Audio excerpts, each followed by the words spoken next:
শীত যখন একটু একটু আছে পিঠে তো খেতেই হবে। আর আমাদের বাঙালিদের কাছে গুড়ের পাটিসাপটা ভীষণই পছন্দের ও প্রিয় একটা রেসিপি। নমস্কার বন্ধুরা, তোমাদের সকলকে রুমির হেসেল ঘরে স্বাগত জানাই। আমি রুমি। আজ আমি নিয়ে এসেছি সবার পছন্দের গুড়ের পাটিসাপটার রেসিপি। তবে পুরটা একটু অন্যরকম করব, তার জন্য তোমাদের পুরো ভিডিওটা দেখতে হবে। তাহলে চলো শুরু করা যাক। প্রথমে পাটিসাপটার ব্যাটার তৈরি করে নেব। তার জন্য নিয়ে নিলাম 1 কাপ আতপ চালের গুঁড়ো, 1/2 কাপ ময়দা আর 1/4 কাপ সুজি। দিয়ে দিলাম 1/4 কাপ চিনি। আমি এখানে যেহেতু গুড় ব্যবহার করব তাই চিনিটা অল্প দিলাম, আর দিয়ে দিলাম একটু নুন। এবার এই সমস্ত উপকরণগুলো শুকনো অবস্থায় ভালো করে মিশিয়ে নেব। এবার অল্প অল্প করে পরিমাণ মতন দুধ দিয়ে একটা পাতলা ব্যাটার তৈরি করে নেব। দুধটা এখানে ফুটিয়ে ঠান্ডা ব্যবহার করতে হবে। বন্ধুরা, আমার চ্যানেলে নতুন বন্ধু হয়ে থাকলে সাবস্ক্রাইব করে নেওয়ার অনুরোধ রইল, আর পাশে থাকা বেল আইকনটাকে অবশ্যই প্রেস করে দেবে, যাতে পরবর্তীকালে আমি যখনই কোনো ভিডিও শেয়ার করব তার নোটিফিকেশন তোমাদের কাছে আগে পৌঁছে যাবে।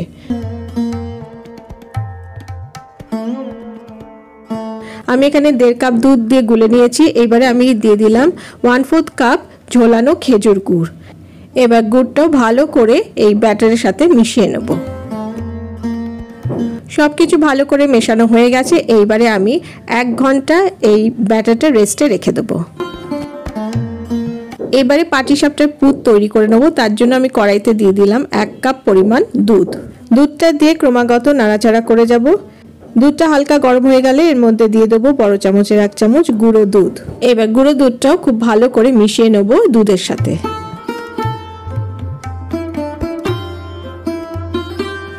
গুঁড়ো দুধটা মিশিয়ে নেওয়ার পর এবারে এর মধ্যে দিয়ে দিচ্ছি 1 কাপ পরিমাণ মতন খেজুর গুড়।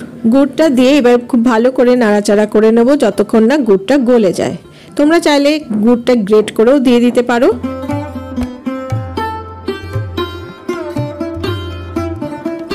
গুড়টা সম্পূর্ণ গলে গেছে। এবারে এর মধ্যে দিয়ে দিচ্ছি কোরানো নারকেল। আমি এখানে মাঝারি সাইজের একটা গোটা নারকেল কুড়িয়ে নিয়েছিলাম। এইবারে নারকেল কোড়াটা দিয়ে ভালো করে নাড়াচাড়া করে নেব গুড়ের সাথে।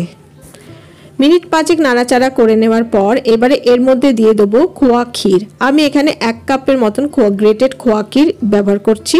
খোয়া ক্ষীরটা দিয়ে ভালো করে নেড়ে চেড়ে নেবো যতক্ষণ না একটু ঘন হয়ে আসছে।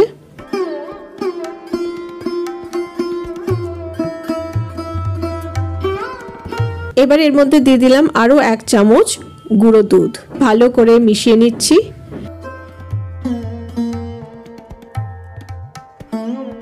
ব্যাস, পুরটা একদম রেডি হয়ে গেছে। 1 ঘন্টা পর ফিরে এলাম। ব্যাটারটা এখন ভালো মতো সেট হয়ে গেছে। এটাকে আমি ভালো করে আর একবার মিশিয়ে নিচ্ছি। যেহেতু এই ব্যাটারের মধ্যে সুজি রয়েছে তাই ব্যাটারটা একটু ঘন হয়ে গেছে, তাই আরো 1 কাপ দুধ আমি অ্যাড করে দেবো। ব্যাটারটা রেডি হয়ে গেছে। এবার পাটিসাপটা তৈরি করার জন্য আমি তাওয়াটাকে খুব ভালো করে গরম করে নিয়েছি। তারপর একটু অয়েল ব্রাশ করে নিলাম। এবার তৈরি করা ব্যাটারটা 1 হাতা মতো এই তাওয়ার মধ্যে দিয়ে দেব। একটু হাতার সাহায্যে ব্যাটারটা ছড়িয়ে দেব। এবার তৈরি করে রাখা পুরটা এইরকম ভাবে লম্বা করে এক সাইডে দিয়ে দেব।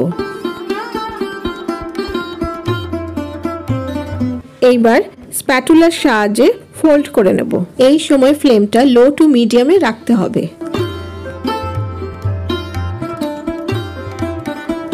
ফোল্ড করার পর পাটিসাপটা উল্টে পাল্টে একটু হালকা করে ভেজে নেব।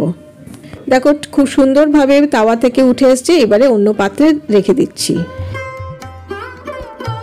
এবার পরের পাটিসাপটা বানানোর জন্য ব্যাটারটাকে আরেকটু ভালোভাবে মিশিয়ে নিচ্ছি।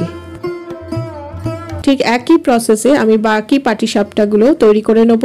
ব্যাটারের উপকরণগুলো যদি সঠিক পরিমাণে থাকে তাহলে পাটিসাপটা তৈরি করাটা কিন্তু খুব একটা কঠিন নয়। খুব সহজভাবেই তৈরি হয়ে যায় আর খুব সুন্দরভাবে তাওয়া থেকে উঠে আসে। নারকেল আর খোয়া ক্ষীর একসাথে মিশিয়ে পুরটা তৈরি করলে না খেতে দুর্দান্ত হয়। ব্যাস, এইভাবে তৈরি হয়ে গেল প্রত্যেকটা পাটিসাপটা। আমি এক এক করে সার্ভিং প্লেটে রেখে দিচ্ছি।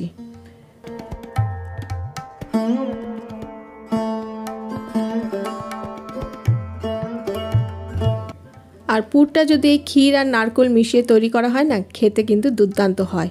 তোমরা এইভাবে বাড়িতে বানিও, আশা করি তোমাদের সকলেরই ভালো লাগবে। তো কেমন লাগলো আজকের এই রেসিপিটা আমাকে অবশ্যই লাইক ও কমেন্ট করে জানিও। আমার চ্যানেলে আরও অনেক রেসিপি পেয়ে যাবে, এছাড়াও পিঠের রেসিপি আছে, তো আমি নিচে ডেসক্রিপশন বক্সে লিঙ্ক দিয়ে দেবো, তোমরা চেক করে নিও। আর তোমাদের কাছে অনুরোধ রইল, আমার চ্যানেলে নতুন বন্ধু হয়ে থাকলে সাবস্ক্রাইব করে নিও, আর পাশে থাকা বেল আইকনটাকে অবশ্যই প্রেস করে দেবে, যাতে পরবর্তীকালে আমি যখনই কোনো রেসিপি শেয়ার করব তার নোটিফিকেশন তোমাদের কাছে পৌঁছে যাবে। আর আমার পুরনো বন্ধুদের জন্য রইল অনেক ভালোবাসা। আজকে তাহলে আসি, আমি আবারও হাজির হয়ে যাব আমার হেসেল ঘরের খবর নিয়ে। তোমরা সবাই ভালো থেকো, সুস্থ থেকো, টাটা।